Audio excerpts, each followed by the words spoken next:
ఎన్నమాట 3. 4వ విషయాన్ని చూద్దానండి. అపోస్తలుడైన పౌలు కొరింథీయులకు రాసిన మొదటి పత్రిక 11:25 బయట ఒకసారి అడగండి. భోజనం అయింది.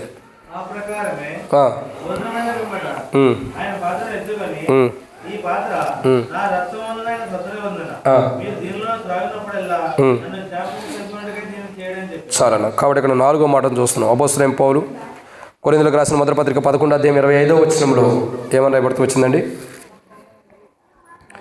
ఆ ప్రకారమే భోజనమే పెంపట ఆయన ఒక పాత్రను ఎత్తుకుని, ఈ పాత్ర నా రక్తం వల్ల అయిన క్రొత్త నిబంధన, మీరు దీనిలో త్రాగినప్పుడల్లా నన్ను జ్ఞాపకం చేసుకున్నట్టుకై దీన్ని చేయడం చెప్పాను. 4వ మాట ఏంటంటే ప్రభువు చెప్పింది మనం చేయడం కొరకైనటువంటి పాత్ర.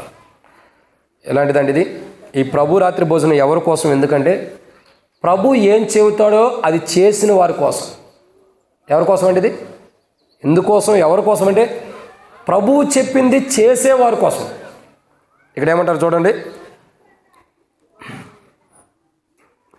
ఇక్కడ వాక్యం ఉంటుంది, పౌలు కూడా చెబుతాడు, నేను దీన్ని ప్రభువులో పొందుతుని ప్రభు యేసు తను అప్పగించబడిన రాత్రి ఒక రొట్టెనెత్తుకుని కృతజ్ఞతాస్తుతులు చెల్లించి అని 23వ వచనం రాయబడుతూ వచ్చింది. ఇది ఒక మాట చెప్పాలంటే ఏమని రాయబడుతూ వచ్చింది? ప్రభు చెప్పినది మనం మన ద్వారా చేయించడం కొరకు, 2 ప్రభు చెప్పింది చేసేవారి కొరకు. ఇది 2 కోణాల్లో ఆలోచించవచ్చు. ఒకటి, ప్రభు ఏం చెబుతున్నాడో అది చేసేవారి కొరకు ఈ భోజనం. ప్రభు ఏం చెబుతున్నాడో అది చేసేవారి కొరకు ఈ భోజనం. ప్రభు చెప్పింది కాకుండా నీ సొంత మార్గంలో నడిచే నీ కొరకు కాదు ఇది భోజనం. ప్రభు మార్గాన్ని విడిచిపెట్టి నీ మార్గంలో వెళ్ళే నీ కొరకు నా కొరకు కాదు ఈ భోజనం. ప్రభు చెప్పిన మార్గంలో ప్రభు చెప్పింది చేసిన వారి కోసం ఈ భోజనం. ఎవరి కోసం అండి ఈ భోజనం? సో ఈ భోజనం ఎవరి కోసం? ప్రభు చెప్పింది చేసిన వారి కోసం. ప్రభువుకి విరోధంగా, ప్రభు మాటకి ఆటంకకరంగా, ప్రభువుని కించపరిచిన వారుగా, ప్రభువుని అవమానించిన కోణలో, ప్రభువుని వద్దనుకునే వారి కోసం కాదు ఇది. ఎవరి కోసం ఈ భోజనం? ప్రభు చెప్పింది చేసిన వారి కోసం. ఇంకా చెప్పాలంటే ప్రభు చెప్పింది మన చేత చేయించడానికి. ఈ ప్రభురాత్రి భోజనం ఏంటంటే ప్రభు చెప్పింది మనం చేయటం కొరకు. రెండోదిగా, ఓ బాబు స్టైల్కి వెళ్ళవసరం వెళ్ళేటు వాక్యం వింటున్నారు, నువ్వెందుకు వెళ్ళి జరగొడతా వెళ్ళు. కాబట్టి దేవుని వాక్యం చూసినట్టే ప్రభు చెప్పింది చేయటం కొరకు. రెండోదిగా, ప్రభు ఏం చెబుతున్నాడది మన ద్వారా చేయించడం కొరకైన ఈ పాత్ర ఇది. ఈ దేహం దేనికంటే ప్రభు చెప్పింది నువ్వు చేయాలా, ప్రభు ఏం చేపించాలనుకున్నాడు నీ ద్వారా అది చేయటం కొరకైన పాత్ర. ఈ పాత్ర భుజించడం ద్వారా నువ్వు ఆ పని చేయాలి. ప్రభు చెప్పింది చేయాలి. ప్రభు మోషేకి ఏం చెప్పాడు? నిర్గమాకాండం 3వ అధ్యాయంలో చూసినట్టే మోషేకి ఏం చెబుతూ వచ్చాడు? 4వ అధ్యాయంలో కూడా చెప్పండి, ఏం చెబుతూ వచ్చాడు? నువ్వు వెళ్ళి నేను అబ్రహాం, ఇస్సాకు, యాకోబులకు ప్రమాణపూర్వకంగా చేసిన వాగ్దానం ప్రకారం ఐగుప్తులో ఉన్నటువంటి ఇశ్రాయేలు ప్రజలను తీసుకొచ్చి కానాను చేర్చాలని దేవుని ప్రణాళిక. అందుకే కదా పొదలో మండుతున్న పొదలో మోషేకు ప్రత్యక్షమైంది దేవుడు. అందుకంటే నా సేవకుడైన మోషే, దేవుడు తన సేవ కొరకే ఏర్పరిచి ప్రజల్ని ఐగుప్తు నుంచి బయట తీసడానికి దేవుడు ఏర్పరచుకున్నాడు. మోషేని ఏర్పరచుకున్నాడు. ఇప్పుడు మోషే ఏం చేయాలా? ఆయన ఏం చెప్పాడో అది చేస్తున్నాడు మోషే. తన సొంత నిర్ణయం ఏమైనా చేశాడు మోషే? చెప్పండి. మోషే యొక్క దినముల్లో, మోషే జీవించిన జీవితంలో ఒక్క చోట మటుకు పొరపాటు అన్నది ఒకటి జరిగింది. దాని విషయమై కానానికి వెళ్ళకోకుండా ఆగిపోయాడు. దాని తర్వాత మోషే జీవితంలో అది తర్వాత అంటే అది ఒక్క మచ్చ తప్పక, మచ్చ అంటే అది ఒక్కటే ఆగింది, మచ్చ కూడా అనకూడదు.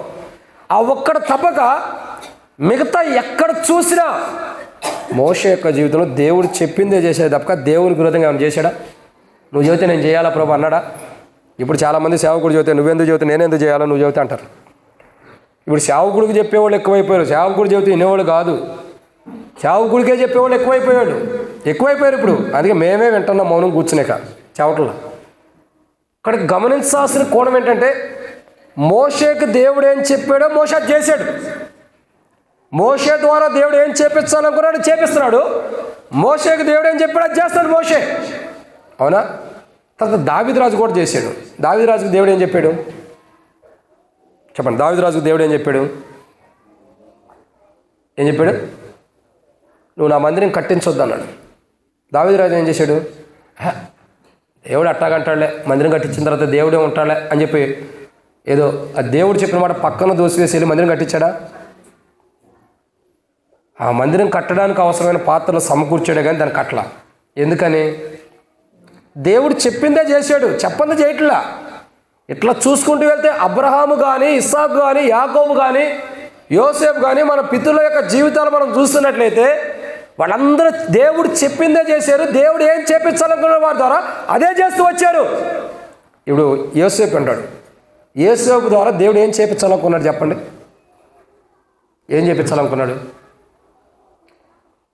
తెలుసా తెలీదా? తెలుస్తున్నట్టు బైబిల్ చూసిన ఉపయోగం లేదు. ఎందుకంటే మనకు తెలియదు, మీకు తెలియదు కూడా. యోసేపు ద్వారా దేవుడు చేయాలనుకున్న పని ఏంటి చెప్పమంటారా? అది మొదలే దేవుడు బయలుపరిచాడు. ఏమని? యోసేపు తన తండ్రి దగ్గర ఉన్నప్పుడు 11 పనులు చేలో పనులు ఏం చేసినాయి? ఒక పన దగ్గరకు వచ్చి కలిసిపోయి ఉంటున్నాయి, దానికి సపోర్ట్గా ఉంటున్నాయి. నక్షత్రములు 12 నక్షత్రములా అవి ఏం చేస్తున్నాయి? నక్షత్రాలు సూర్యుడు అవి ఏం చేస్తున్నాయి? ఒక్క దగ్గరకు వచ్చి ఇట్లా సాగిలి పడుతున్నాయి అంట. అంటే ఈ యొక్క మర్మం ఏంటి? అప్పుడు యాకోబు అర్థం కాల, ఆ సహోదరులకు అర్థం కాల. తను చెప్పింది యోసేపు ద్వారా ఎప్పుడు నెరవేర్చాడు దేవుడు అని అంటే, ఎప్పుడు నెరవేర్చాడు? గుంట్లో పడ్డాడు, లేపబడ్డాడు, పొతిఫర్ ఇంటికి తీసుకురాబడ్డాడు, అక్కడి నుంచి చెరసాలకు వెళ్ళాడు. చెరసాల నుండి రాజు దగ్గరకు వచ్చినప్పుడు అప్పుడు దేవుడు యోసేపు ద్వారా ఏం చేపించాలనుకున్నాడు అది నెరవేర్చబడుతుంది.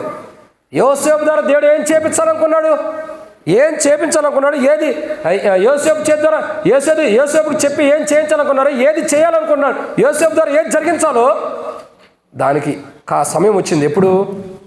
యోసేపు ద్వారా దేవుడు ఏం చేయించాలనుకున్నాడంటే కరువు రాబోతున్న దినాల్లో ఇశ్రాయేలు ప్రజలని కాపాడి పోషించాలన్నది దేవుని ప్రణాళిక. ఇశ్రాయేలు ప్రజలు ఏం చేయాలి? దేవుడు యోసేపు ద్వారా పోషించాలని ఇష్టపడ్డాడు. అందుకు మొదట ఏం చేశాడు? సరే, అన్నదమ్ములు కోపాలు ఉండి ఏం చేశాడో సెకండ్ ఆప్షన్. ఏ రీతిలో దేవుడు యోసేపుకు మేలు చేసేటప్పుడు కీడు చేయలే. ఏం చేశాడు? గుంట్లో పడేశారు, బయటకు వచ్చేటట్టు దేవుడు చేశాడు. ఇష్మాయిల్కి అమ్మేశారు, పోతిఫర్ ఇంటికి రాబడుతూ వచ్చాడు. పోతిఫర్ ఇంటికి వచ్చిన ఆయన ఎక్కడికి వచ్చాడు? ఏ తప్పు చెప్పారో చెరసాలకు వచ్చాడు. చెరసాలకు వచ్చిన వాడు ఎక్కడికి వచ్చాడు? ఇప్పుడు రాజు దగ్గరకు వచ్చాడు. రాజు దగ్గరకు వచ్చిన తర్వాత ఏమైంది? దేవుని కార్యం ఆరంభించబడింది. ఇప్పుడు ఈయన దేవుని కార్యం చేయడానికి ఎన్ని పరిస్థితులు వెళ్ళాడు? గుంటలో పడ్డాడు, లేచాడు. ఇష్మాయిల్కి అమ్మివేయబడ్డాడు, పోతిఫర్ ఇంటికి వచ్చాడు. చెరసాలకు వెళ్ళాడు, రాజు దగ్గరకు వచ్చాడు. ఈ తర్వాతే దేవుని కార్యం అయింది. అంటే దేవుడు నీ ద్వారా కార్యం చేయాలనుకుంటే నువ్వు గుంటలో పడతావు. ఇప్పుడు గుంటలో పడతావని వెళ్ళి అక్కడ గుంట తీసుకుని పడవాకండి. మందిరం ఎదుట అక్కడ గుంటలు దోవండి, దాంట్లో పడద్దు. అట్లా కాదు, ఆ పరిస్థితులు వస్తాయి, దాంట్లో నుంచి లేపుతాడు. ఒక ప్రాంతాన్ని నడిపిస్తాడు, అక్కడి నుంచి మరొక చోటుకి వెళ్ళాల్సి వచ్చింది. అక్కడి నుంచి చెరసాలాంటి పరిస్థితులకు రాబడుతూ వస్తాయి. దాని నుండి అసలైన ప్రాంతానికి వస్తావు. ఆ తర్వాత దేవుడు తన కార్యాన్ని స్టార్ట్ చేస్తాడు. అంటే ఇక్కడ గమనించాలి, డైరెక్ట్గా యోసేపుని తీసుకెళ్ళి ఫరో దగ్గర కూర్చోబెట్టాడా? పరిస్థితుల్లో కూడా తీసుకెళ్ళి అవసరమైన సమయాన్ని తీసుకొచ్చాడు. అంటే ఇక్కడ గమనించాల్సిన కోణం ఏంటంటే, ప్రభువు చెప్పింది మన చేత చేపిస్తాడు ఆయన. ప్రభు ఏం చెప్పాడో మనకేం చెబుతాడో మన ద్వారా అది చేయించడానికి. యోసేపుకు మొదటే దేవుడు దర్శనంలో చెప్పాడు, యోసేపు నువ్వు ఇలా ఉండబోతున్నావు చెప్పాడు. యోసేపుకు దేవుడు చెప్పాడు, యోసేపు నమ్మాడు. కానీ ప్రజలు నమ్మట్లా, అన్నదమ్ములే నమ్మట్లా. ఓ టైం వచ్చినప్పుడు ఇప్పుడు యోసేపు దగ్గరికి వెళ్ళి అన్నదమ్ములు సాగిలు పడ్డారు. మీరు గమనించారో లేదో? సాగిలు పడ్డారు లేదా? అనుభవం వచ్చేసింది. ఇంకో సందర్భం చూస్తే యోసేపు అంటాడు, ఏంటి నేను దీర్ఘదర్శనంగా ఏదంటాడు, నేను తెలుసుకోలేను అనుకుంటున్నారా? మీరేంటి నా పాత్రను దొంగతనం చేసి తీసుకెళ్తున్నారు అన్నప్పుడు యోసేపు దగ్గరకు వచ్చి సాగిలి పడతారు. అయ్యా, మేము ఒక మనుష్యుడు మాకు కానాన్లో ఉన్నాడు, ఆయనకి 12 మంది కుమారులము, వారిలో ఒకడు అమ్ముడు పోయాడని చెప్పలా, చచ్చిపోయాడని చెప్పారు. అమ్మేసింది లేక అది చెబితేనే పాటు తంతాడు కదా ఎదురుండి ఆయన. అందుకని ఏం చెబుతున్నారు? అడగ ఆయన తంతాడు, వాడు పోయాడు, మేము 11 మందిమి, చిన్నోడు ఒక్కడే మా తండ్రి దగ్గర ఉన్నాడు, కాబట్టి మా తండ్రి వృద్ధాప్యంలో ఉన్నాడు, మేము ఎలాంటి వాళ్ళం అని చెప్పి సాగిలి పడుతున్నారు. ఇప్పుడు యోసేపుకి చివరి క్షణంలో దుఃఖం ఆపుకోలేక, ఆ బాధ, ఆ దుఃఖం, నా అన్నదమ్ముడు నాకు చేసినది ఇంత కీడు చేశారన్నది గుర్తు తెచ్చుకోకుండా వారు సాగిలి పడిన విధానం చూసి, దేవుడు చేసిన వాగ్దానాన్ని ఆయన నెరవేరుస్తున్న సందర్భాన్ని చూసి చెప్పాడు కదా, 12 నక్షత్రాలు వచ్చి సాగిలపడిన అనుభవాన్ని చూపించాడు. 12 కాదు, ఆ 11 మీద 10 మంది సాగిలపడిన అనుభవం చూస్తే యోసేపు తట్టుకోలేక తన గదిలోకి వెళ్ళి, తన ప్రాంతంలోకి వెళ్ళి బిగ్గరగా ఏడుస్తున్నాడు. యోసేపు ఏడుస్తుంటే ఏం జరిగింది? ఏం కాల, దేవుడిచ్చిన వాగ్దానం నెరవేర్చబడింది అంతే. పోనీ మీరందరూ ఏం చేశాడు దేవుడు? తన వాగ్దానం తనేం చేపించాలనుకున్నాడు యోసేపు ద్వారా చేపించే వరకు యోసేపుని విడిచిపెట్టలా. గుంటలోకి వెళ్ళాడు, లేపాడు దేవుడు, విడిచిపెట్టలా. నువ్వు చేసిన పని ఇంకోటి ఉంది. ఇష్మాయిల్కి అమ్మివేయబడ్డాడు, నువ్వు ఎక్కడ కాదు, పోతీఫర్ ఇంటికి రావాలి. ఇష్మాయిల్ దగ్గర నుంచి పోతీఫర్ ఇంటికి వచ్చాడు. పోతీఫర్ ఇంటికి రావటమే కాదు, ఇక్కడ కాదు, ఆ పోతీఫర్ ఇంటికి వచ్చినప్పుడు చెరసాల్లో వేశారు. చెరసాల్లో కాదు నువ్వు ఉండాల్సిందే, రాజు దగ్గరికి రావాలి. దేవుడు చూడు ఎంత గొప్ప ప్రణాళిక. గుంటలో వేస్తే బయటకు తీసాడు, ఇష్మాయిల్కి అమ్మితే పోతీఫర్ దగ్గర తీసుకొచ్చాడు, చెరసాల్లోకి వెళ్తే రాజు దగ్గర తీసుకొచ్చాడు. చివరికి ఏం చేశాడు దేవుడు? 7వ పాయింట్, రాజు తర్వాత రాజు అంత డోటుగా స్థిరపరిచేసేసాడు. ఇప్పుడు రాజే చెబుతున్నాడు, ఎవడైనాను యోసేపు మాట వినాల్సిందే, నా మాట సంగతి తర్వాత ముందు ఆయన మాట వినండి, ఆయన చెప్పింది మీరు చేయండి. ఏ స్టేజీలో ఉండవండి, ఏ స్టేజీ తీసుకెళ్ళి దేవుడు తన కార్యం జరిగించుకుంటున్నాడు. అది దేవుడి ప్రణాళిక అంటే. దేవుడు నీకు చెప్పింది నువ్వు చేసేంతవరకు నేను విడిచిపెట్టడు. నువ్వు గుంట్లో పడ్డా, ఇస్మాయిల్ కమ్మివేయబడ్డా, చెరసాల్లోకి వెళ్ళా, వాట్ ఎవర్ మేబీ, నువ్వు ఏ ప్రాంతంలో ఉండా, చివరకు నువ్వు మరణకరమైన రోగంతో ఉండా దేవుడు విడిచిపెట్టడు నిన్ను. బయటకు తీసుకొచ్చే ఆయన చేయాలనుకున్న కార్యం నీ ద్వారా చేయలేదు. ఏం చేయాలనుకున్నాడు ఆ పని చేపించుకుంటాడు దేవుడు. నీ ద్వారా ఏ పని జరిగించాలనుకుంటున్నాడు, ఏ కార్యం నీ ద్వారా చేయాలనుకుంటున్నాడు, దాన్ని చేయను, అది నా వల్ల కాదు, సాకులు చెప్పుకుని నువ్వు వెళ్తుంటే దేవుడు నిన్ను ఎట్టయినా సరే కాళ్ళు చేతులు ఎరగొట్టైనా తీసుకొచ్చి ఆయన పైన చేర్చుకుంటాడు. ఇది నువ్వు చేయాల్సిన పని, నేను చేయనని వెళ్ళు. ఆయనకి తెలుసు నీకు ఎక్కడ ముళ్ళు పెట్టాలో. ఒక్క ముళ్ళు పెడితే నువ్వు నేను వెళ్ళి హాస్పిటల్లో పడతాం, అక్కడ పశ్చాత్తాపడతాం. చావు బతుకులు ఉన్నప్పుడు ఏమని, ప్రభా నేను ఏదో తప్పు చేశా, క్షమించయ్యా, చేసిన తప్పు ఏదో కాదు, అప్పుడు నిజంగానే ఒప్పేసుకుంటాం, చేసిన తప్పు ఇది ప్రభా, ఇక్కడ నుంచి నువ్వు బతికితే వెళ్ళి నీ పనే చేస్తాను, నీ కార్యం చేస్తానంటావు. అంత దాకా తెచ్చుకోవటం దేనికి? లోబడితే ఇంకా ఆశీర్వాదాలు ఉంటాయి కదా. ఏ పరిస్థితులను ఉండా, ఎలాంటి సిచ్యువేషన్లను ఉండా, దేవుడు నీ ద్వారా ఏ పని చేపించాలనుకుంటున్నాడో ఆ పని చేపించే వరకు వదిలిపెట్టడు. ఆ పని చేపించడం కొరకే ఆయన భోజనము మన కొరకు సిద్ధపరిచాడు. ఆయన ప్రభురాత్రి భోజనం ఆయన పని చేయడం కొరకై, ఆయన ఇది మీ కొరకై, నేను చెప్పింది మీరు చేయుడి, ఆయన ఏం చెప్పాడో అది చేయడం కొరకై ఈ శరీరం. నువ్వు చెప్పింది చేయడానికి కాదు. కొంతమంది అంటారు, అన్న ఈయన పిలుచుకో, ఆయన పిలుచుకో, ఆయన నువ్వు చెబితే నేను చేస్తాను అనుకున్నావా? నేను అందుకే చేయట్లే. కొంతమంది రికమెండేషన్ ఇస్తారు, అన్న పలానా ఆయన పలానా అని నువ్వు చెప్పు. అందుకే అసలు వాళ్ళ గురించే చెప్పాను నేను. నాకు రికమెండేషన్ అంటే అసలు మహా పనిచేయదు, ఒళ్ళు మంట. ఎందుకంటే రికమెండేషన్ లేవు ఇక్కడ. దేవుని సంఘం ఇది, ఎవరు రికమెండేషన్ అవసరంలా. నేను కొత్త వాళ్ళని బల్ల పంచడానికి వాళ్ళ కొరకు కొన్ని రోజులు ప్రార్థన చేస్తూ వస్తున్నా, ప్రభు దగ్గర కనిపెడుతూ వస్తున్నా. ప్రభా పాతోళ్ళ వయసు అయిపోతుంది, కొత్త వాళ్ళు రావాలి. ఎప్పుడు పాతోళ్ళే కాదు, ఇప్పుడు సేవకు ట్రాన్స్ఫర్ అవ్వాలన్నప్పుడు కొత్త వాళ్ళు కూడా రావాలిగా, వాడు కూడా మార్పు చెందాలి లేదా? సేవకుడు 3 నెలలకు ట్రాన్స్ఫర్ అయ్యి 3 సంవత్సరాలు ట్రాన్స్ఫర్ అవుతున్నాడు. మరి బల పంచేవాళ్ళు కూడా ఎప్పుడు ఒకలే కదా, కొత్త అనుభవం రావాలి కదా, వాళ్ళు కూడా నేర్చుకోవాలి కదా. సడన్గా మనం లేకపోతే వాళ్ళ పరిస్థితి ఏంటి? ఎవరు పంచుతారు? వాళ్ళకు కూడా కొత్త అనుభవం రావాలి కదా. అందుకే నేను ఒక ఇద్దరిని కొత్తగా లేపుతూ వచ్చిపోయిన 31st నైట్ నేర్చుకోవాలి ఈ అనుభూతులు. ప్రతిదీ కూడా దేవుడు చెప్పింది మనం చేసేటట్టే ఉండాలి. ఇక్కడ గమనించాల్సిన కోణం ఏంటంటే, ప్రభు ఏం చెప్పాడో, మన ద్వారా ఏం చేపించాలనుకుని మనకు చెబుతున్నాడు. నువ్వు పెడచెవి పెట్టి వెళ్ళు, హాస్పిటల్కి వెళ్తావు. దేవుని మాటకు లోబడు, దేవునికి మహిమకరంగా ఉంటావు. ఇక్కడ ఒకటే మాట, ఆయన చెప్పింది చేయటం కొరకై ఈ దేహం. ఈ ప్రభు భోజనం దేనికండి? ఆయన ఏం చెప్పాడో మనకి అది చేపించడానికి. కొంతమంది ఉంటారు, నాకు దేవుడు చెప్పలేదు, నాతో మాట్లాడలేదు, నా వల్ల కాదు, నేను చేయను. నువ్వు చెప్పాడు, నువ్వు వినలేదు, నీ దగ్గర నుంచి తీసేసి వేరే వాడికి వచ్చేస్తాడు అంతే. అప్పుడేం చేస్తా? నువ్వే చేయాలనే ప్రణాళిక, నువ్వు చేయట్లేదు కాబట్టి ఇంకోటికి ఇచ్చేసేసాడు. అప్పుడు నువ్వు లబోలోబని గుండ్లు బాదుకున్న ప్రయోజనం ఉండదు. అటే 4వ మాట, ఈ భోజనం, ప్రభురాత్రి భోజనం ఎవరి కోసం, ఎందుకోసం అంటే, ఎందుకోసం? ప్రభు చెప్పింది మన చేత చేయించడానికి. ప్రభు ఏం చెప్పాడు మనకి అది మన ద్వారా చేయించడానికి. ఇంకా ప్రభు చెప్పింది మనం చేయటం కొరకే ఈ భోజనం. ప్రభు నీకేం చెబుతున్నాడో అది నువ్వు చెయ్యాలి. ప్రభు నీకు చెప్పింది కాకుండా నీ సొంత మార్గంలోకి వెళ్ళావనుకో, నష్టపోతావు. వద్దు. నీ సొంత ఆలోచన మీద నువ్వు ఎప్పుడు వెళ్ళొద్దు, నీ సొంత నిర్ణయాల మీద వెళ్ళొద్దు, నీ స్వభిలాష కోసం, నీ స్వార్థం కోసం ఎదుటి వ్యక్తులను నాశనం చేయొద్దు. ఒకరోజు నీకు నష్టం ఖచ్చితంగా వచ్చింది. అసలు నువ్వు చేయాల్సింది ఏంటంటే ప్రభు నీకేం చెప్పాడు అది చెయ్యి. ఎవరైనా సరే, మీరైనా నేనైనా చేయాల్సింది ఏంటి? పక్కన వాళ్ళు ఇంకోటి చెప్పింది కాదు. మనం ఏం చేయాలా? దేవుడు మనకేం చెబితే అదే మనం చేయాలి. మనుషులు చెప్పింది కాదు. మనుషులు తన స్వార్థం కోసం చెబుతారు. మనుషులు నీకు చెప్పే మనుషులు తన స్వార్థం కోసం తప్ప దేవుని మహిమ కొరకు కాదు. మనుషులు ఏం చెప్పినా నువ్వేం చేయొద్దు. మనుషుల మాటలు మాయలో పడ్డావా దేవుని రాజ్యాన్ని సింపుల్గా పాడు చేసుకుంటావు కాదు, పోగొట్టుకుంటావు. ఏ మనుషుడు చెప్పిన మాయలో, మనుషుల మాటల మాయలో పడిపోవద్దు. నువ్వేం చేయాలా? దేవుడు ఏం చెబుతున్నాడు అది చేయి. దేవుడు చెప్పింది చేయి. దేవుడు నీ ద్వారా నీకు చెప్పి ఏం చేయించాలనుకున్నా ఆ పని చేయి. అప్పుడు నీ జీవితం బాగుండేది. దేవుని రాజ్యం అంటాం. ఈ ప్రభు రాత్రి భోజనం, ఈ ప్రభు యొక్క భోజనం ఎవరి కోసం? ఎందుకంటే దేవుడు మనకేం చెప్పాడో, మన ద్వారా ఏం జరిగించాలనుకున్నాడో అది ఆయన చెప్పింది చేయటం కొరకే ఈ భోజనం. అక్కడ ఇదేనమాట 4. 5వ విషయం చూద్దాం. 5వ మాట అపోస్తలుడైన పౌలు కొరింథీయులకు రాసిన మొదటి పత్రిక, మత్తయి సువార్త 26వ అధ్యాయం 28వ వచనం. మత్తయి సువార్త 26వ అధ్యాయం 28వ వచనం.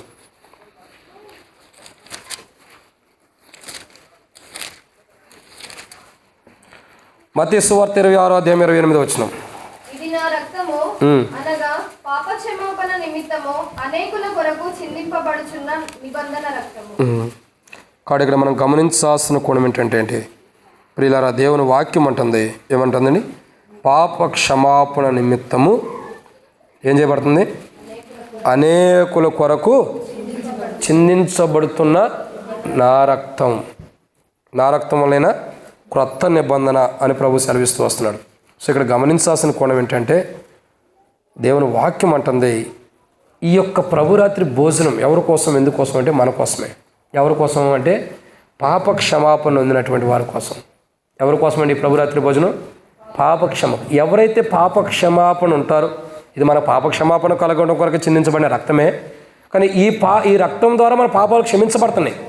కానీ వాళ్ళు ఏం చేయబడుతుంది? ఈ రక్తం ద్వారా పాప క్షమాపణ నొందిన వారు ఈ రక్తమును పానీయం చేసేవారు ఉంటారు.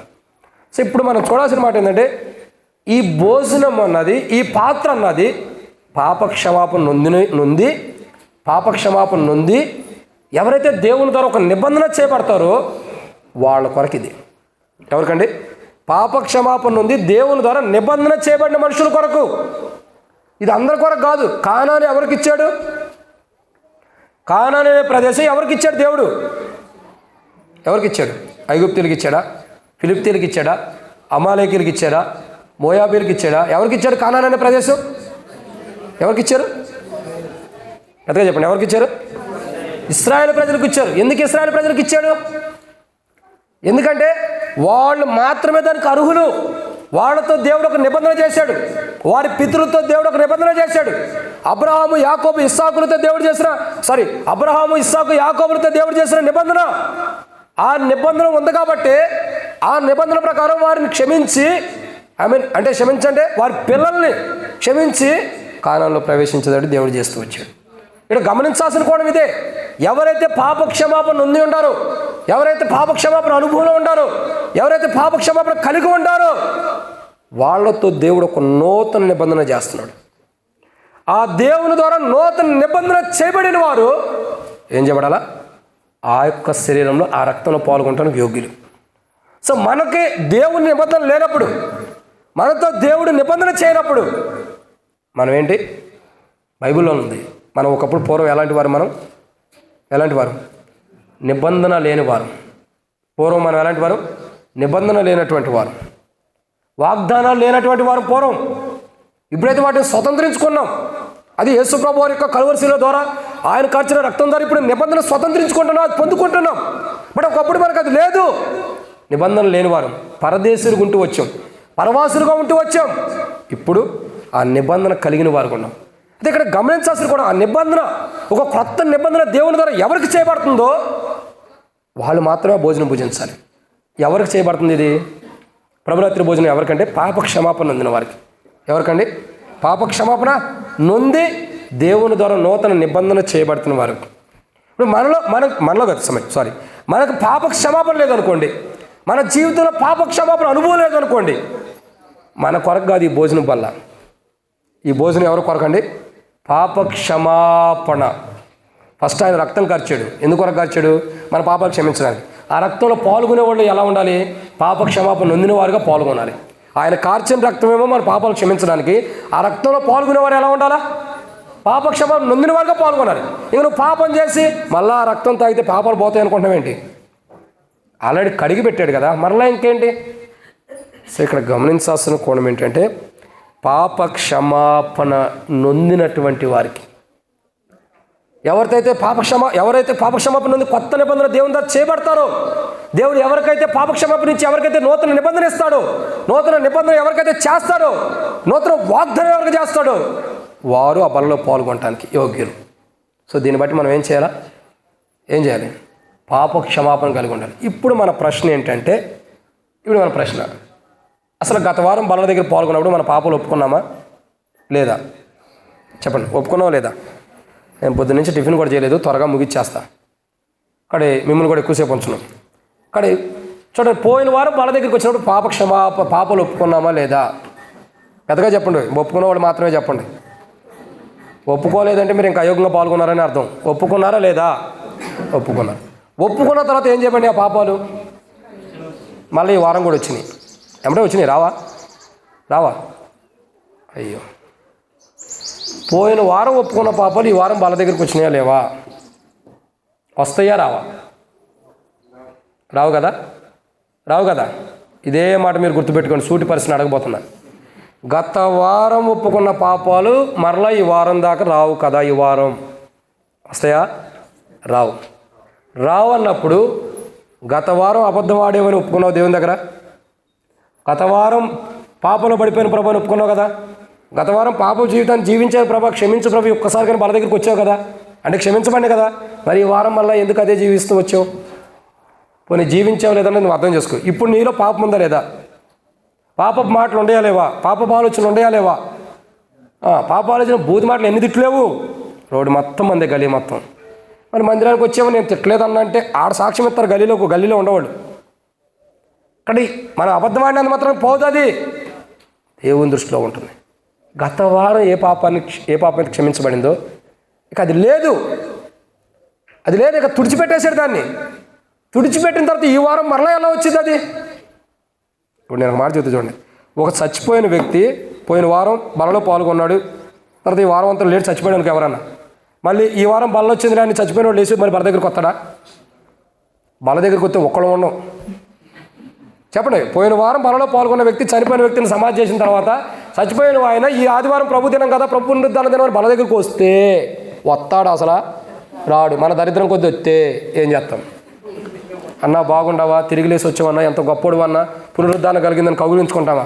దెయ్యం వచ్చింది, భూతం వచ్చిందని పరిగెడతాం ఏడకాడకం. బైబిల్ కూడా పట్టుకోవేక, బైబిల్ సంచులు కూడా ఉండవు, పరిగెట్టుకుంటూ వెళ్ళిపోతాం. వెనకోళ్ళు వెనకే, ముందులోళ్ళు ముందులే. ఇక డోర్లు కూడా ఉండే, ఓపెన్ చేసి పెట్టాం. అందుకే ఎటోళ్ళు పరిగెట్టుకుంటూ పోతాం. సచ్చినోడు బతికొస్తేనే నువ్వు భయపడుతున్నప్పుడు, నువ్వు పోయిన వారం చేసిన పాపాన్ని బల దగ్గర ఒప్పుకున్నప్పుడు ఈ వారం మరలా అదే పాపాన్ని చేస్తే దేవుడు ఊరుకుంటాడు అనుకుంటున్నా? ఊరుకోడు. దేవుని తీర్పు అన్నది ఒకటి రాబోతుంది. జాగ్రత్త. తప్పించుకోవడానికి అవకాశమే లేని భయంకరమైన తీర్పు రాబోతుంది. జాగ్రత్తగా ఉండాలి మన జీవితాలు. ఇది ఆషామాష అంటే కాదు. ఇది బైబిల్ చెబుతున్న మాట. ప్రభురాత్రి భోజనము పాప క్షమాపణ నుండి క్రొత్త నిబంధన దేవుని ద్వారా చేయబడిన వారికి మాత్రమే ఈ ప్రభురాత్రి భోజనం భుజించడానికి, వాళ్ళు తినడానికి కూడా.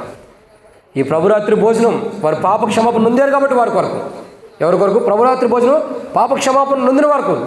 ఎందుకొరకంటే దేవుడు తన నూతన నిబంధన వారికి చేయటం కొరకై. ఈరోజు దేవుడు నీతో ఒక నిబంధన చేయాలి. ఆ నిబంధన చేయాలంటే ఏం కావాలా? పాప క్షమాపణ ఉండాలి. పాప క్షమాపణ ఏడుంది? మళ్ళా గత వారం చేసిన పాపాలు ఈ వారం చేసి వచ్చినప్పుడు నీకు పాప క్షమాపణ ఎక్కడ ఉంది?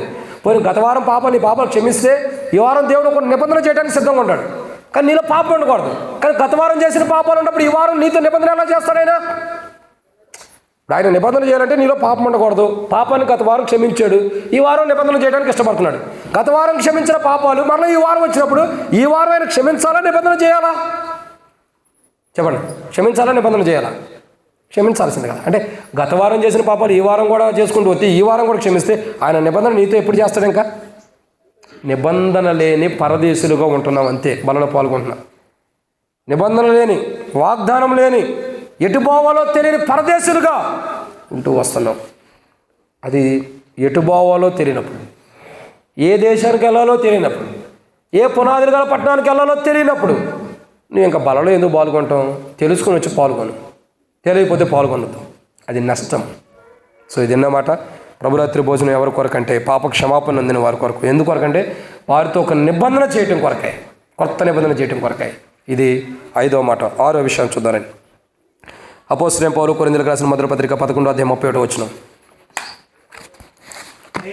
ముగింపులోకి వచ్చేసాం. అపోస్తలుడైన పౌలు కొరింథీయులకు రాసిన మొదటి పత్రిక 11:31 చదవండి అన్న.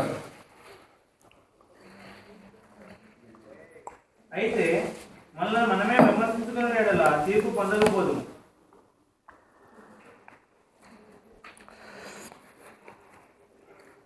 అయిపోయినట్టు వచ్చినాం కదా, అందుకే మౌనంగా ఉండాలి. కాబట్టి అపోస్తలుడైన పౌలు కొరింథీయులకు రాసిన మొదటి పత్రిక 11:28 చూసినట్లయితే, కాబట్టి ఇక్కడ రాయబడినటువంటి మాటను చూసినట్లయితే 31 వచనంలో, అయితే మనమే విమర్శించుకునేలా తీర్పు పొందకపోదుము. సో ఈ యొక్క ప్రభురాత్రి భోజనము ఎవరి కోసం, ఎందుకోసం అంటే మన కోసమే. దేనికోసం అంటే మనము ప్రభువును బట్టి తీర్పులోకి రాకుండా చేయడం కొరకే ప్రభురాత్రి భోజనం. ప్రభువుని బట్టి ఎవడన్నా తీర్పులోకి వస్తాడా? ఇప్పుడు ప్రభువుని బట్టి మనం తీర్పులోకి వెళ్తాం ప్రభువుని నమ్మినందుకు. ప్రభువుని బట్టి నేను ఎందుకంటున్నానంటే, ఒకరోజు ప్రభువుగా తీర్పు తీర్చేది. మన జీవితం సరిగా లేనప్పుడు మన జీవితాన్ని తీర్పు తీర్చేది ఎవరు? ప్రభువే. ఇప్పుడు ప్రభువు తీర్పు తీరుస్తేనే కదా మనం నరకానికి వెళ్ళేది. తీర్పులోకి వస్తుంది ఎవరు? మనం తీర్పు తీరుస్తుంది ఎవరు? ప్రభు. సింహాసనం మీద ఆసీనుడు అవుతుంది ఎవరు? ప్రభు. అంటే ప్రభు తీర్పును మనం తప్పించుకోవడానికే కదా ఇదంతా కూడా. ఈ ప్రభురాత్రి భోజనం ఎవరి కొరకు అంటే ప్రభు యొక్క తీర్పును మనం తప్పించబట్టానికి. ఆ ప్రభు తీర్పులు తీరుస్తున్నప్పుడు ఆ తీర్పులోకి రాకుండా దాని నుండి మనం తప్పించబట్టానికి ఈ ప్రభురాత్రి భోజనం. ఈ ప్రభురాత్రి భోజనం దేనికండి? రాబోతున్న తీర్పు నుండి. సో ఈ ప్రభురాత్రి భోజనం అంటే దేహంలో కానీ రక్తంలో పాల్గొంటున్నారు. ఏం జరుగుతుంది?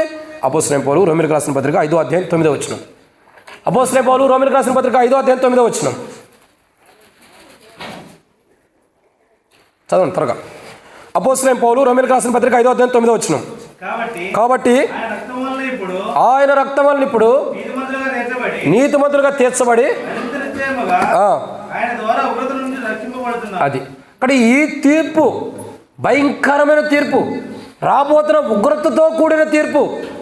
ఆయన ధవళ సింహాసనం మీద కూర్చున్నప్పుడు తీర్పు, ఆయన న్యాయపీఠం మీద కూర్చున్నప్పుడు తీర్పు. ఆ తీర్పు నుండి మనం తప్పించబడాలని ఈ ప్రభురాత్రి భోజనం మనకి. ఎందుకంటే ఈ ప్రభురాత్రి భోజనం రాబోతున్న తీర్పు నుండి మనం తప్పించబడాలని. ఆ తీర్పులోకి రాకుండా ఇంకా చెప్పమంటారా? బైబిల్ ఉంది, మరణములో నుండి ఈ యొక్క ప్రభురాత్రి భోజనం అదే. తీర్పు వచ్చిందంటే మనం తీర్పులోకి వెళ్ళి తీర్పు పొందామంటే మరణం పొందామని. కానీ ప్రభురాత్రి భోజనం దేనికి? తీర్పు నుండి తప్పించడానికి ప్రభురాత్రి భోజనం. ఇక్కడ బైబిల్ చెబుతున్న మాట ఏంటంటే 37వ వచనంలో, అయితే మనమే విమర్శించుకున్నాడు తీర్పు పొందకపోదుము.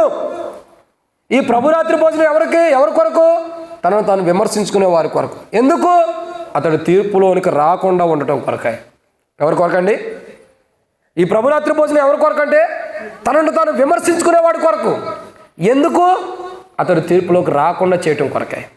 ఈరోజు మనం గమనించాల్సిన కోణం ఏంటంటే, ఈ ప్రభురాత్రి భోజనం భుజిస్తున్నప్పుడు, ఈ ప్రభురాత్రి భోజనంలో మనం భుజించబోతున్నప్పుడు, మనల్ని మనం విమర్శించుకున్నప్పుడు తీర్పులోనికి రాకుండా ఉంటాం. చెప్పండి, ఇప్పుడు ఈ ప్రభురాత్రి భోజనం ఎందుకు? ఈ శరీరం దేనికంటే మనల్ని మనం విమర్శించుకొని ఆ భయంకరమైన తీర్పులోకి మనం రాకుండా తప్పించబట్టడం కొరకే ఈ ప్రభురాత్రి భోజనం. ఎందుకొరకండి? భయంకరమైన తీర్పు నుంచి తప్పించబట్టడానికి. ఎవరికి? తనను తాను విమర్శించుకున్నటువంటి వారు. నేను మొన్న కూడా చెబుతూ వచ్చా, ప్రతిసారి నేను చెబుతూ చూడండి. ఇప్పుడు మోషే నుంచో ఒకసారి నుంచున్నాడు అనుకోండి, ఏం మోషే గడ్డం వేసుకొచ్చావు, జుట్టు ఏం కటింగ్ చేసుకోలేదు, ప్యాంట్ ఏంది కాళ్ళ దాకా ఇట్లా అన్నాను అనుకోండి, ఏం జరిగినట్టు? విమర్శించినట్టు. అంటే నేను ఏమంటా, కూర్చో మంచిగా చెప్పారా. కాబట్టి ఏమంటానంటే విమర్శించినట్టు. సీనాన్న చూడు ఎంత సంతోషం వచ్చిందో మా అబ్బాయిని నుంచో పెట్టాడని. దేవుడు ఒకరోజు మన నించో పెడతాడు సింహాసనం ఎదుట. అప్పుడు నవ్వు ఉండదు, ఏడుపు ఉండేది. సరే, దాని సంగతి తర్వాత ఆప్షన్. కానీ ఇక్కడ ఏంటంటే ఒక నిలబెట్టి లేకపోతే ఒక మనిషిని చూసి నువ్వు ఇలా ఉండవు అనేది విమర్శించుకోవటం. అదే విమర్శ నేను కలిగి ఉంటే, ఈ విమర్శించుకోవటం, మనల్ని మనం విమర్శించుకోవటం అన్నది అది. గడ్డం పెరిగిపోయింది, మీసాలు ఎట్టుండే, తల జుట్టు పెరిగిపోయింది, కటింగ్ చేసుకోలేదు, నేనేంటి ఎట్ట తయారైపోయాను, బల దగ్గరికి ఎట్టేందుకు వచ్చాను, ఇలా రాకూడదు కదా అని నన్ను నేను విమర్శించుకున్నప్పుడు అది విమర్శించుకోవటం. అర్థమవుతుందండి? ఇప్పుడు ఎదుటి వ్యక్తిని కాదు మనం విమర్శించాల్సింది. మన విమర్శలన్నీ బయటికే చూస్తాం, మనలో మనం చూసుకోలేం. ఎందుకంటే మనకై మనం బాగా ఇష్టం. యేసు ప్రభువుని ప్రేమించేదానికంటే కూడా మనకంటే మనం బాగా ఇష్టం. ఎవరికి? యేసు ప్రభువుని మనం ప్రేమించేదానికంటే కూడా, యేసు ప్రభు అంటే మనకి ఇష్టం అంటే కంటే కూడా మన శరీరం మనం అంటే మనకు బాగా ఇష్టం. అని మనం ఏం చేస్తాం? మనల్ని మనం విమర్శించుకోం. ఎవరిని విమర్శిస్తాం? బయట వాళ్ళని విమర్శిస్తాం. కానీ ఇక్కడ వాక్యం వేరు. నువ్వు బయట ఎలా ఉండవు, వాక్యానికి వచ్చేదానికి నిన్ను నువ్వు విమర్శించుకోవాలని చెప్పింది అదే వాక్యం. వాక్యం ఏంటి? నిన్ను నువ్వు విమర్శించుకోవాలి. విమర్శించుకుంటేనే తీర్పులోకి రాకుండా ఉంటావు. అప్పుడు నువ్వు ఆ ప్రభురాత్రి భోజనం నీ కొరకే, నిన్ను నువ్వు విమర్శించుకునే వాడి కొరకు. నిన్ను నువ్వు విమర్శించుకుని, నీ తప్పులు సరిదిద్దుకుని, నీ పొరపాట్లు సరిదిద్దుకుని, నిన్ను నువ్వు గట్టిగా విమర్శించుకుని, నిన్ను నువ్వు ప్రశ్నించుకుని, నీ లోపాలు నువ్వు ఎత్తి చూపించుకుని, సరి చేసుకుని తీర్పులోకి రాకుండా ఉండేవారి కొరకే ఈ ప్రభురాత్రి భోజనం. ఇప్పుడు ప్రశ్న ఏంటంటే, మనల్ని మనం విమర్శించుకోలేదనుకోండి, ఆవిడ ఏం జరిగిద్ది? తర్వాత బాడది వాగమ్మ బలే మాట. ఇప్పుడు మనల్ని మనం విమర్శించుకోలేదు, తర్వాత ఏం జరిగిద్ది? మనల్ని మనం విమర్శించుకోకపోతే తర్వాత జరిగేది ఏంటి? అక్కడే ఉంది, అదే వచనం రాయబడుతూ వచ్చింది 37వ వచనంలోనే. మనల్ని మనం విమర్శించుకున్న ఎడలా అది చూసి చదవండి, నా మొహాలు చూసి ఎందుకు చెబుతారు చెప్పండి. మనల్ని మనం విమర్శించుకునే ఎడలా తీర్పు పొందకపోతాం. అంటే విమర్శించుకుంటే, విమర్శించుకోకపోతే తీర్పు వస్తాం. విమర్శించుకుంటే తీర్పులోకి రాకుండా ఉంటాం. విమర్శించుకుంటే, ఇప్పుడు ఈ ప్రభురాత్రి భోజనం ఎవరి కోసం అంటే, ఎవరి కోసం? తనను తాను విమర్శించుకున్న వాడి కొరకు ఈ ప్రభురాత్రి భోజనం. ఎందుకొరకంటే అతడు తీర్పులోనికి రాకుండా తప్పించబట్టానికి. ఎందుకొరకండి? తీర్పులోనికి రాకుండా తప్పేది. ఈరోజు ప్రభురాత్రి భోజనం దగ్గరకు వచ్చిన మనం, ఇది నీదే అని నీకు అనిపిస్తుంటే, ఈ భోజనం నాదే, నేను భుజించాలని నీకు అనిపిస్తుంటే, నిన్ను నువ్వు విమర్శించుకుని ఉండాలి. అప్పుడు నువ్వు తీర్పులోనికి రాకుండా ఉంటావు. కాబట్టి బల భుజించడానికి కూడా యోగ్యుడే. అవునా కదా? ఇప్పుడు ఇది భుజించాలంటే నువ్వేం చేయాలా? నిన్ను విమర్శించుకోవాలి. నీలో లోపాలు ఎక్కడ ఉన్నాయి, పాపాలు ఎక్కడ ఉన్నాయి, తప్పులు ఎక్కడ ఉన్నాయి, అవిధేయతలు ఎక్కడ ఉన్నాయి, అవిశ్వాసం ఎక్కడ ఉంది, దేవునికి విరోధంగా ఎక్కడ ఉంటావు, దేవుని సన్నిధికి విరోధంగా, దేవుని యొక్క సన్నిధిగా, దేవుని మందిరంగా, దేవుని కార్యాలకు కానీ ఎక్కడ విరోధంగా ఉంటావు, నిన్ను నువ్వు విమర్శించుకో ఫస్ట్ ఆఫ్ ఆల్. అప్పుడు నువ్వు తీర్పులోకి రావు. బైబిల్లో ఒక మాట ఉంది, ఎవడైనా దేవుని ఆలయమును పాడు చేసిన ఎడల దేవుడు వాడిని పాడు చేస్తాడని బైబిల్ ఉంది. అంటే అర్థం ఏంటి? మనం దేవుని ఆలయమును పాడు చేసినప్పుడు దేవుడు మనం పాడు చేస్తాడు. అంటే అర్థం ఏంటి? అది పాడు చేసినదా, ఆ పాడు చేస్తున్న అనుభవం ఉందా, అలాంటి అనుభవంలోకి వెళ్తున్నా దాన్ని విమర్శించుకుని సరిదిద్దుకున్నప్పుడు దేవుడు ఏం చేస్తాడు? కాపాడతాడు. అంటే ఇక్కడ ఒక దేవాలయం గురించి అనే కదా, ఒక అర్థం కావడం చెబుతూ వస్తున్నా. ప్రతి విషయంలో, ప్రతి సందర్భంలో మనల్ని మనం విమర్శించుకోవాలి. మన కాన్సెప్ట్, మన ఆలోచన, మన విధానం, మన విధి విధానం, మన ప్రణాళిక, మన ఆలోచన అన్నీ ఎలా ఉంటాయంటే, ఇలా చూపిస్తే చెయ్యి, ఎలా ఉంటాయి? ఇలా చూపిస్తే మన చెయ్యి, ఇలా చూపించేది మన చెయ్యి. కానీ ఈ చెయ్యి, నేను ఒకటి చెబుతున్నా చూడండి, అందరూ ఈ చెయ్యి అటు చూపించండి, ఒక వేలు నా వైపు చూపించండి, పెద్దగా చూపించండి. నేను చెబుతా, అందరూ ఇట్లా ఒక వేలు చూపించండి నా వైపు. ఇట్లా చూపించొద్దు, పైకి దేవుని చూపివాక, నాకు చూపించండి. ఇట్లా అందరూ చాలా గట్టిగా చూపిస్తున్నారు. ఇట్లా చూపిస్తున్నాం కదా, ఒక్కేలు మీ వైపు వచ్చింది, మిగతా 3 ఏళ్ళు ఎటువైపు వచ్చినాయి? ఈ వేలు కూడా ఇట్లా వస్తుంది, ఇది ఆపేస్తుంది. ఈ ఒక్కేలే నీ వైపు కనపడుతుంది, మిగతా 3 వేళ్ళు ఇట్లా పెట్టండి. చెయ్యి ఎందుకు తీసేశారు? దాని చేతి నొప్పులు ఏమైనా ఉన్నాయండి, మోకాళ్ళ నొప్పుల్లాగా ఇట్లా చేయబెట్టారు కదా, ఒక్కేలే కదా నీ వైపు వస్తుంది, మిగతా వేళ్ళు ఎటువైపు ఉండే? నా వైపు కాదు, నా వైపు ఉండే. నా వైపు అనాలి, మా వైపు కాదు, నా వైపు ఉండే. ఒక్కవేళే కరెక్ట్ లెక్క మీరు చెప్పింది, ఒకవేళ ఎట్టుంది, మిగతా వేళ్ళు అంటే అర్థం ఏంటి? విమర్శించుకోవాల్సింది మెజారిటీ చెబుతుంది, నువ్వేనయ్యా పక్కనోడు కాదని. ఏమని చెబుతుంది? నువ్వు ఒకటి వైపు చేయి చూపిస్తున్నావు, వాళ్ళు కాదు, మిగతా 3 చెబుతున్నాయి, నువ్వు ఒకటే చూస్తున్నావు, 3 నీ వైపు తిరుగుతున్నాయి. మెజారిటీ నీకే ఉంది, మనకు మెజారిటీ కావాల్సింది, మెజారిటీ నీకే ఉంది, నువ్వు విమర్శించుకో అంటుంది. ఇప్పుడు ఎవరిని విమర్శించాలి? ఇప్పుడు చేయి తీసి ఎట్ట చెబుతావు, ఇక ఇట్ట పెడతావు, చెయ్యే పెడతావా? ప్రయత్నించవా, చెయ్యి ఇరిగిద్ది. కానీ ఇట్ట చూపించాల్సింది తప్ప ఇట్ట చేతులు పెట్టలేవు కదా. ఇక కుష్ఠవ్యాధి వచ్చిన వాళ్ళు, పక్షవాతం వచ్చిన వాళ్ళకి ఇట్ట పెట్టవు కదా. అంటే ఇప్పుడు ఎవరు సరి చేసుకోవాలా? నువ్వు నువ్వు ఒక చెయ్యి ఎత్తి ఎదుటి వ్యక్తిని విమర్శిస్తున్నప్పుడు 3 వేళ్ళు నీకు చూపిస్తున్నాయి నువ్వు విమర్శించుకోమని. ఇప్పుడు బుద్ధి ఎవరు తెచ్చుకోవాలా? బుద్ధి కలిగి ఉండాల్సింది ఎవరు? అది వాళ్ళు కాదు. 3 వేళ్ళు మనకు చూపిస్తున్నాయి కాబట్టి మనం సరిదిద్దుకోవాలి. బైబుల్ అంటే ఇదే మనకు నేర్పేది. నువ్వు ఒకటి వైపు చూపిస్తే బైబుల్ నీ వైపు 4 చూపించింది. సరిపోలా? జ్ఞాపకం చేసుకోండి, మనల్ని మనం విమర్శించుకోవాలి. ఎట్ట కాదు, ఈ ఏళ్ళు మనకు చూపిస్తున్నాయి, ఒక్కేళ్ళు ఎట చూపిస్తుంది, మిగతా ఏళ్ళు ఇటే చూపిస్తున్నాయి మన వైపు. ఆ చూపించే వేళ వైపు చూడు. నువ్వు ఎక్కడ సరి చేసుకోవాలో దాని వైపు చూడు, సరిదిద్దుకో. లేకపోతే భయంకరమైన తీర్పు నీకు రాబోతుంది. ఆయన శరీరంలో పాలు పొందే అర్హత ఎవరికంటే ఇలా కాకుండా తన వైపు చూపించిన ఏళ్ల వైపు చూసి నా వైపు ఈ 3 ఏళ్ళు చూపిస్తున్నాయని సరిదిద్దుకున్న వాడికే ప్రభురాత్రి భోజనంలో భుజించే అర్హత, ఆ ఘనమైన జీవితం, యోగ్యత ఉంది. ఎవరికి లేదు. నువ్వు ఎంతకాలం ఇలా ఏళ్ళు చూపిస్తావో నీకు ఆ రైట్స్ లేవు. ఏ రైట్స్? ఏళ్ళు చూపించే రైట్స్ ఉండే, కానీ ఏ రైట్స్ లేదు తెలుసా? బలలో పాల్గొని ప్రభురాత్రి భోజనంలో భుజించే రైట్స్ నీకు లేవు. ఎందుకు? నీ చెయ్యి ఎట్టాగే ఉంటుంది, ఇట్ట మారటలా. ఇట్ట మారినప్పుడే నీకు ఆ యోగ్యత ఉంది. ఇప్పుడు ఇట్ట మారాలంటే ఏం చేయాలా? మనల్ని మనం విమర్శించుకోవాలి. నువ్వు ఆ తీర్పులోనికి రాకుండా, ఆ భయంకరమైన తీర్పులోకి నువ్వు రాకుండా ఉంటాం కొరకాయ ఏం చేయాలా? చేరే ఉండాలి. చేరే ఉండక వెనక ఇక్కడ ఉండి చూడండి బ్రదర్. కాబట్టి ఇక్కడ దేవుని వాక్యాన్ని చూసినట్టే ఫోన్లు సైలెంట్గా పెట్టండి, చివరి సమయంలోకి వచ్చేసాం. కాబట్టి నిన్ను నువ్వు విమర్శించుకోవాలి. ఇట్లా విమర్శించుకో, ఇలా కాదు. ఇలా నువ్వు చూపిస్తే నీ వైపు 3 ఏళ్ళు వస్తున్నాయి. నిన్ను నువ్వు విమర్శించుకుంటే మెజారిటీ నీకే చెబుతుంది, నువ్వు విమర్శించుకోవాలి. తీర్పులోకి వస్తున్నావని ఎంతకాలం ఇలా చూపిస్తావో అంతకాలం నువ్వు తీర్పులోనికి వస్తావు. నిన్ను ప్రశ్నించే నీలోనే ఉండే, బయట లేవు. నేను ప్రశ్నించే నీ చేతిలోనే ఉండే. చూపించేది నువ్వు 1,000, కానీ నీకు 1 చెయ్యే నువ్వు 1 ఏళ్ళే నువ్వు చూపించేది, కానీ నీకు 3 ఏళ్ళు చూపిస్తున్నావు వెనక్కి. నువ్వు సరిదిద్దు. కానీ నీ దేహమే నిన్ను హెచ్చరిస్తున్నప్పుడు, దేహం కాదు, నీ చేతిలో నీ దేహంలో ఉన్న చేతిలో ఉన్న వేళ్ళే 5 వేళ్ళలో 3 వేళ్ళే నిన్ను హెచ్చరిస్తున్నప్పుడు ఇంక నువ్వు సరిదిద్దుకోక ఏం చేస్తావు? వద్దు. మనం సరిదిద్దుకునేది ఎట్లుంటుందంటే తలందరూ పైకెత్తి అని ఊసాం మనకి ఏమైంది? మనం ఊసిన ఉమ్ము పక్కనోడి మీదకి వెళ్ళిద్దా? ఇట్ట నుంచును ఊస్తే పక్కనోడి మీదకి వెళ్ళిద్ది. తల పైకెత్తి ఊస్తే అదే మనం చేస్తుంది.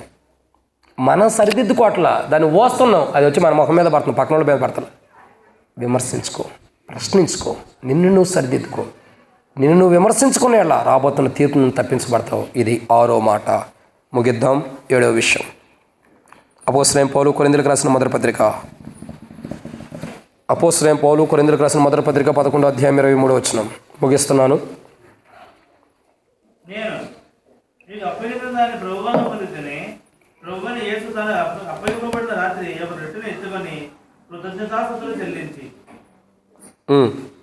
దానిని విరిచి, ఇది మీ కొరకే నా శరీరము, నన్ను జ్ఞాపకం చేసుకున్నట్టుగా దీన్ని చేయండి. చాలండి. 28వ వచనం కూడా చదవండి. 28వ వచనం, క్షమించండి, 28. కాబట్టి ప్రతి మనుష్యుడు తన్ను తాను రక్షించుకొనవలెను. అపోస్తలుడైన పౌలు కొరింథీయులకు రాసిన మొదటి పత్రిక 11వ అధ్యాయం 28వ వచనం చూడగా, కాబట్టి ప్రతి మనుషుడు తన్ను తాను పరీక్షించుకొనవలెను, అలాగూ చేసి ఆ రొట్టె తిని.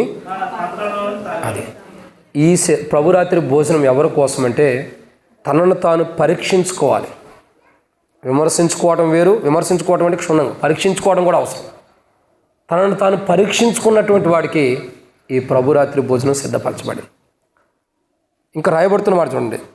కాబట్టి ప్రతి మనుషుడు తను తాను పరీక్షించుకొనవలెను. ఏం చేస్తున్నాండి? పరీక్షించుకోనవలను. పరీక్షించుకుంటూ ఉండని అట్లా పరీక్షించుకోవాలి, అక్కడితోనే ముగించాలి. ఇక్కడ ఎవరైతే తనను తాను పరీక్షించుకుంటూ వస్తారో, తను తాను పరీక్ష చేసుకుంటూ వస్తారో, తను ఎగ్జామినేషన్ చేసుకుంటూ వస్తారో, అటువంటి వారు ఆ ప్రభురాత్రి భోజనంలో పాల్గొనడానికి వారి కొరకే, వాళ్ళకే. అది మనల్ని మనం పరీక్షించుకోవాలి. నిన్ను నువ్వు ప్రశ్నించుకోవాలి. నిన్ను నువ్వు పరీక్షించుకోవడం అనేది ఇంపార్టెంట్. పరీక్ష చేసుకోవాలి నిన్ను నువ్వు. నేను ఎలా ఉంటున్నా, ఎలా జీవిస్తున్నా, ఎలా ఉంటున్నాను. ఇప్పుడు ఎవరైనా సేవకి వెళ్తుంటేనో, ఎవరైనా దేవుని మందిరంలో పనులు చేస్తుంటేనో, ఎవరైనా ఇంకేదైనా పనులు చేస్తుంటేనో సేవకులుగా మేము ఏం చేస్తూ ఉంటాం అంటే ఒకసారి పరీక్షిస్తాం. వీళ్ళు ఏం చేస్తారు, ఎంతవరకు చేస్తారని. ఈ ఏకిల్ నవ్వులు పనికిరాని విధానంలో జీవించే వాళ్ళు ఉంటారు కదా, వాళ్ళ గురించి మంచి సాక్ష్యం మేము ఇవ్వలేం. ఒక మంచి జీవితాన్ని జీవించే వారి గురించే సాక్ష్యం ఇవ్వగలుగుతాం. పరీక్షిస్తాం ఫస్ట్. కొంతమంది కొన్ని పనులు చెబుతాం, ఏంటో పనులు ఇది చేస్తారా లేదని పరీక్షిస్తాం, అది చేయరు. అందుకని వీళ్ళు చెప్పిన పని చేయరు అన్న మనసు అన్న ఆలోచన మాలో పడిపోయింది. ఇక వాళ్ళు ఎంత మంచి కార్యాలు చేసినా కానీ ఆడ అర్థమైపోతుంది ఫస్ట్ స్టెప్లోనే. అంటే మనం పరీక్షిస్తాం. ఈ పరీక్ష ఏంటంటే ఇప్పుడు మనల్ని మనం పరీక్షించుకోవాలి. ఎవరినండి? మనల్ని మనం పరీక్షించుకోవాలి. ఒకరిని పరీక్షిస్తున్నాం, అది సేవకులుగా మేము చేసే పని చేస్తాం. అది దేవుని మందిరంలో ఎవరు వాడబడతారు, ఎవరు ఏంటి, దేనికి వాడబడతారు ఏందన్నది ఈ యొక్క పనులన్నీ సేవకుడే చేయాలి. ఎందుకంటే సంఘంలో ఉన్న పరిస్థితులు మనుషుల గురించి తెలిసింది కాబట్టి వాళ్ళు ఎలాంటి విశ్వాసయుతులు, మనుషుల గురించి అంటే ఎలాంటి విశ్వాసయుతులు, ఎలా ప్రార్థన చేస్తున్నారు, ఎలా ఆరాధన చేస్తున్నారు తెలిసింది కాబట్టి వాళ్ళ గురించి ఏం చేయాలన్నది ఓ కోణం ఉంటుంది, మనకి ఒక కోణం ఉంటుంది. అందుకే ఫస్ట్లో హెబ్రోన్కి వెళ్ళినప్పుడు మన వాళ్ళు అన్నారు, హెబ్రోన్లో కొత్త పెద్దలను పెడదామన్నారు. కొన్ని నకులు నన్ను అడిగాడు, అయ్యా ఎవరెవరిని పెట్టారంటే నాకు తెలియదు అంకులు, వాళ్ళు ఇష్టం వచ్చిన వాళ్ళు పెట్టుకోమని. ఎందుకన్నాను, అప్పుడు నేను వచ్చి కొన్ని రోజులే కాబట్టి ఏం జరుగుతూ వచ్చింది, ఎవరో ఏ విశ్వాసయుతం ఎలా ప్రార్థన చేస్తారు ఏందన్నది తెలియదు కదా. తెలియకుండా చెప్పేస్తే అలా అది నా మీద తీర్పు వచ్చింది. అందుకే నేను చెప్పలా. కాబట్టి ఏమంటానంటే పరీక్షించబడాలి. అయితే మనల్ని మనం కూడా పరీక్షించుకోవాలి. ఏం చేయాలి? పరీక్షించుకోవాలి మనల్ని మనం. ఎప్పుడైతే అందుకే నేను ఆ తర్వాత వాళ్ళకి ఇష్టం వచ్చిన వాళ్ళని పెట్టమని చెప్పేసేసానండి. సరే, అది సెకండ్ ఆప్షన్. ఎవరికి ఇష్టం వచ్చిన వాళ్ళని పెట్టుకున్నారు, అది తర్వాత. నేనేమంటానంటే మనల్ని మనం పరీక్షించుకోవాలి. మనల్ని మనం పరీక్ష చేసుకోవటం అన్నది ఇంపార్టెంట్. నిన్ను నువ్వు ఎప్పుడైతే పరీక్ష చేసుకుంటావో, నిన్ను నువ్వు ఎప్పుడైతే పరీక్షించుకుంటావో, వాళ్ళ దగ్గరకు వస్తున్న నీవు సోదరుడు నీవైనా నేనైనా ఎప్పుడైతే పరీక్షించుకుంటామో అప్పుడేం జరిగిద్ది అంటే ఆ పరీక్షించుకోవడం ద్వారా, ఆ పరీక్షలో మనం నిలబడటం ద్వారా ఏం జరుగుతుంది, రాబోతున్న దినాల్లో దేవునికి మహిమకరంగా దేవుని రాజ్యంలో మనం ఉంటాం. అలా కానప్పుడు మనల్ని మనం పరీక్షించుకోనప్పుడు దేవుని తీర్పును మనం తెచ్చుకుంటాం. సో ఈరోజు మనం చెప్పబడిన మాట ఏంటంటే మనల్ని మనం పరీక్షించుకోవాలి. ఏం చేయాలి? పరీక్షించుకోవాలి. ప్రభురాత్రి భోజనం ఎవరి కోసం? ఎందుకంటే ఎవరికి వాళ్ళు ఎవరికై తను పరీక్షించుకుంటారో వారి కొరకు, వారు దేవుని రాజ్యానికి వెళ్ళటం కొరకై, దేవుని రాజ్యంలో ఉండటం కొరకై ఈ ప్రభురాత్రి భోజనం.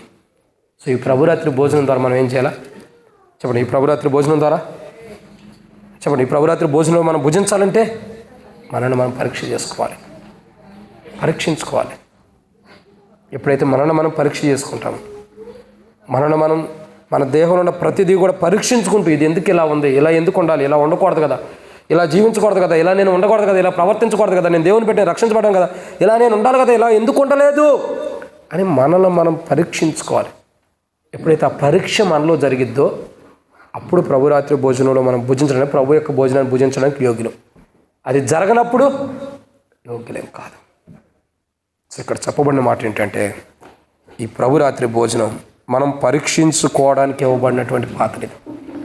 ఈ ప్రభురాత్రి దేహం కానీ రక్తం కానీ మనల్ని మనం పరీక్షించుకోవడానికి, మన కొరకే మనం పరీక్షించుకోవడానికి ఇవ్వబడినటువంటి పాత్ర. ఎందుకంటే మనం పరీక్షించుకోవడానికి, మనం ఎలా ఉన్నాం దేవుని రాజ్యానికి వెళ్తానికి, దేవుని రాజ్యానికి వెళ్తానికి మన జీవితం ఎలా ఉంది, మన ప్రవర్తన ఎలా ఉందో, మనం ఎలా జీవిస్తున్నామో ఒక మాటలో చెప్పాలంటే ప్రభురాత్రి భోజనం ఎలాంటిదంటే పరీక్షించుకోవటం అంటే అద్దం లాంటి నీ జీవితాన్ని నువ్వు సరిచేసుకోవడానికి అవసరమైనది, నీ జీవితాన్ని నువ్వు సరిదిద్దుకోవడానికి అవసరమైంది. అద్దం దగ్గరికి వెళ్ళినప్పుడు ముఖం మీద ఏదైనా మచ్చలు ఏదైనా పౌడర్ అక్కడక్కడ ఉందనుకో ఏం చేస్తాం, అద్దం చూసుకుని పౌడర్ ఎందుకండి ఫెయిర్ అండ్ లవ్లీ రాసుకుంటారు కదా, ఏడా రాసేస్తాం, దాన్ని అట్టకు రుద్దుకుని వచ్చేస్తారా? అద్దం దగ్గరికి వెళ్తాం, ఏం చేస్తాము, నీట్గా చూస్తాం, ఎక్కడ ఎక్కువైంది ఎక్కడ తక్కువైందో చూసి ఎక్కువైన దాన్ని తీసుకొని తక్కువ కాడ పోతూ ఉంటాం. పోయి దేవుని వాక్యాన్ని చూడు. ప్రభురాత్రి భోజనం ఏంటంటే ఈ భోజనం వల్ల, ఎందుకంటే నిన్ను నువ్వు పరీక్షించుకోవడానికి, నీలో ఉన్న లోపాలను చూపించి, నీలో ఉన్న బలహీనతలు చూపించి, నీలో ఉన్న అవిధేయతలను చూపించి వాటిని సరిదిద్ది దేవుని రాజ్యాన్ని తీసుకెళ్ళటం కొరకు. అయితే ఏం చేయాలంటే మనం సరిదిద్దబడటానికి ఇష్టపడాలి, పరీక్షించుకోవడానికి ఇష్టపడాలి, విమర్శించుకోవడానికి ఇష్టపడాలి. అప్పుడే ఈ ప్రభురాత్రి భోజనంలో నువ్వు పాల్గొన్న దేవునికి మహిమ వచ్చింది. అలా పాల్గొన్నప్పుడు దేవుని తీర్పుని తెచ్చుకుంటాం. అక్కడ 7 విషయాలు. ప్రభురాత్రి భోజనం ఎవరి కోసం, ఎందుకు, మొట్టమొదటిగా ఎవరి కోసం? మన కొరకై. 2 క్రొత్త అనుభవం తీసుకురావడం కొరకు. 3 ప్రభుని జ్ఞాపకం చేసుకోవడానికి. 4 ప్రభు చెప్పింది చేయడం కొరకు. 5 పాప క్షమాపణ నొంది, ఇంకో మాట ఉంది అక్కడ, పాప క్షమాపణ నొంది తీర్పులోకి రాకుండా ఉండటం కొరకై. 6 ప్రభు 6వది ఏంటి, మనల్ని మనము విమర్శించుకుని ప్రభు తీర్పులోకి రాకుండా ఉండటం కొరకై. 7 తనను తను పరీక్షించుకోవటం కొరకై, పరీక్షించుకుని దేవుని రాజ్యం కొరకు సిద్ధపడి యేసుక్రీస్తు ప్రభువారు ఆకాశం మేఘారుడై మహామహిమతో తేజోమయుడైన ప్రభు, గర్జించు సింహమైన సాతాన్ని ఓడించిన ప్రభు ఆకాశం మేఘారుడిగా కడబోరం రోగంగానే రాబోతున్నాడు అతి త్వరలో. సో ఇప్పుడు మనం ఏం చేయాలా, సిద్ధపడాలి. ఈ ప్రభురాత్రి భోజనమే మనల్ని మనం పరీక్షించుకోవడం ద్వారా ప్రభు వచ్చినప్పుడు ఎత్తబడే సంఘంగా మనల్ని ఏం చేస్తుంది, సిద్ధపరుస్తుంది. సో ఈ 3 ఆదివారాల్లో మనం ధ్యానించిన మాట ప్రభు శరీరం గురించి. ఇది ఎండింగ్. ఈరోజు వచ్చే వారం నుండి మళ్ళీ యథాస్థితికి వచ్చేస్తాం. ప్రతి వారం యేసు ప్రభు యొక్క రాకడ గురించి మనం ధ్యానిస్తున్నాం. ప్రతి వారం మరలా ఆ రాకడ యొక్క అనుభవంలోకి వస్తాం. ఎవరు ఎత్తబడుతున్నారో వాళ్ళ గురించి, సంఘంగా ఎవరు ఎత్తబడుతున్నారు భూమి మీద అన్న దాని గురించి మళ్ళీ మనం ధ్యానిస్తాం వచ్చే ఆదివారం. సో ఈ ఆదివారం మనం చూసి, ఇక వచ్చే వారం నుంచి కంటిన్యూ ఉంటుంది మళ్ళీ ఎత్తబడే సంఘం గురించి, ఎవరు ఎత్తబడుతున్నారు ఏందన్నది. ఈ వారం మనం చూసే మాట ఏంటి మాట, ప్రభురాత్రి భోజనం ఎవరికో ఎందుకోసం చూస్తున్నాం, అది నీకేనా, నీకు కానటువంటి జీవితం నీలో ఉందా, అది నువ్వు పొందటం కొరకైతే యోగ్యుడు, పొందటానికి అర్హత లేకపోతే చివరిసారి ఈరోజు కూడా సరి చేసుకుని రేపటి నుంచి మరలా ఆ జీవితంలో జీవించుకోకుండా సరి చేసుకుని ప్రభువులో పాల్గొన్నట్టు ప్రభు సాయించిన గాక. ఆమేన్. సమయంలో మనం అందరం కలిసి మౌనంగా ప్రార్థనలో ఉందాం. ఎవరు కూడా అటు ఇటు చూడద్దు. ప్రభు యొక్క భోజనం భుజించేటప్పుడు, ప్రభు శరీరాన్ని భుజించి ప్రభు యొక్క ఆ యొక్క రక్తమును పానీయం చేసేటప్పుడు అటు ఇటు చూడద్దు. వాక్యం చెబుతుంది, కళ్ళు తెరిచి అటు ఇటు చూడవాక, నిన్ను నువ్వు విమర్శించుకోమని చెబుతాను. అటగా నిన్ను నువ్వు విమర్శించుకోమంటాను. ఎవరు కూడా అటు ఇటు చూడద్దు. నిన్ను నువ్వు విమర్శించుకో. ఎలా ఉండవు, ఏం చేస్తున్నావు, ఏంటి పరిస్థితి, ఎంతవరకు నిన్ను విమర్శించుకుంటున్నావు, ఎంతవరకు నిన్ను పరీక్షించుకున్నావు, ఎంతవరకు నీ జీవితం బాగుంది, ఎంతవరకు నీ జీవితం బాగాలేదు. బల్ల దగ్గరికి వస్తున్న నీవు నిన్ను నువ్వు విమర్శించుకో, ప్రశ్నించుకో. పక్కనోడి సంగతి అనవసరం. నీ జీవితాన్ని నీ మటుకే, పక్కనోడి వైపు చూడొద్దు, మనుషుల వైపు చూడొద్దు, అటు ఇటు చూడొద్దు. నిన్ను నువ్వు విమర్శించుకో. ప్రభా నేను ఇలా ఉండా, ఇలా తప్పులో ఉండా, ఇలా పొరపాటులో ఉండా, ఇలా పాపం చేస్తున్నా, నువ్వు నా కొరకై సిద్ధపరిచిన ప్రభురాత్రి భోజనం నేను పాల్గొనడానికి యోగ్యుని కాదు, నాకు అర్హత లేదు, నేను క్రొత్త యొక్క అనుభవం నాలో లేదు, దంచబడిన అనుభవం, పాతది పోయిన అనుభవం లేదు. ప్రభా నువ్వు నాతో, నా పాపాలు క్షమించి నాతో నిబంధన చేసే అనుభవం కూడా నాకు లేదు. తీర్పులోకి వస్తున్న అనుభవాలు ఉన్నాయి, క్షమించు ప్రభాని. ప్రభు వాళ్ళ దగ్గర సరిదిద్దుకో. నువ్వు ఏ తీర్పులోకి రాబోతున్నావు, ఏ తీర్పులో నువ్వు నివసించబోతున్నావు, ఏ తీర్పు నీకు రాబోతుందో ఆ తీర్పు నుండి తప్పించడానికి ఈరోజు నిన్ను హెచ్చరిస్తున్నాడు. ఆయన శరీరం దగ్గరకు వచ్చింది నీకు. ఆయన శరీరం దగ్గరకు ఆయన శరీరం తిని ఆయన రక్తాన్ని పానించేపోతున్న నిన్ను హెచ్చరిస్తున్నాడు. సరిదిద్దుకో. అటు ఇటు చూడదు.